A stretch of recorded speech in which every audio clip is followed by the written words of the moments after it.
Let's catch up with Ephert Musekiwa, who's in Zimbabwe for us. A very good afternoon to you, Ephert. Take us through, the reaction of citizens of Zimbabwe who have now been told that there is a hard lockdown. We heard from our other reporter in Zimbabwe that people are trying to get into South Africa due to the fact that so many things have been closed down and there's no opportunities and people can't get jobs, can't get money, and obviously then can't get food. Talk to us about what people in Zimbabwe are saying about the announcement of the Vice President yesterday.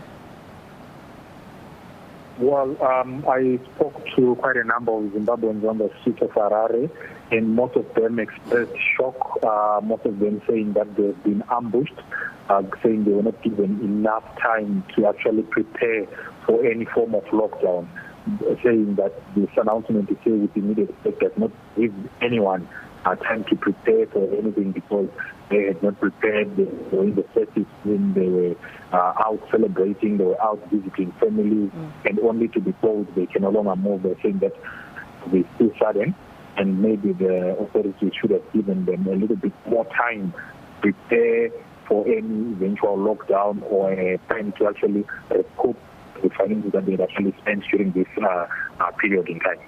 Ephert, I believe the country has recorded 1,342 COVID-19 cases with 29 deaths in 1 week, which of course is the highest to date in Zimbabwe. Talk to us about the updated numbers. Perhaps you have something that we don't at this stage.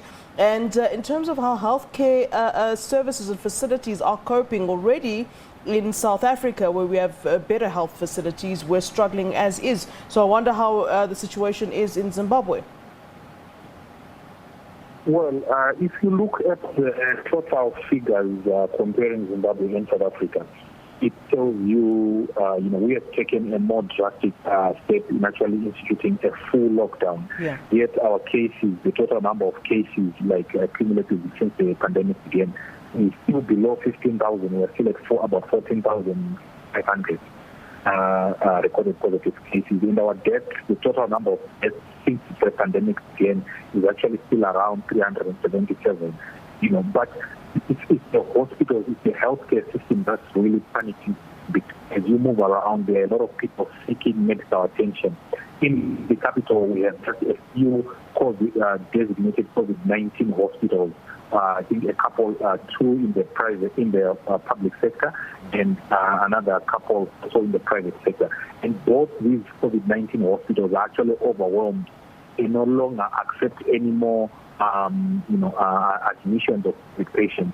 People actually having to be referred to centers that are outside the capital.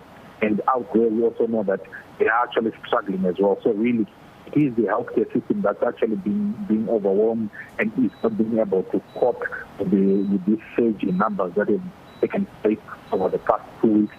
We have also seen a lot of these cases being actual local cases. From what we've gathered, majority of the cases are actually local transmissions where citizens are passing on the virus from one person to the other. And authorities are worried that if the more people keep moving around, the more the virus is going to spread. And with an already overwhelmed healthcare system, the situation will quickly get out of hand. The number of deaths within the country are actually rising. And yesterday there were about 8 deaths in these institutions. And it tells you that, the country will not be able to cope with any increase from here going forward. Yeah.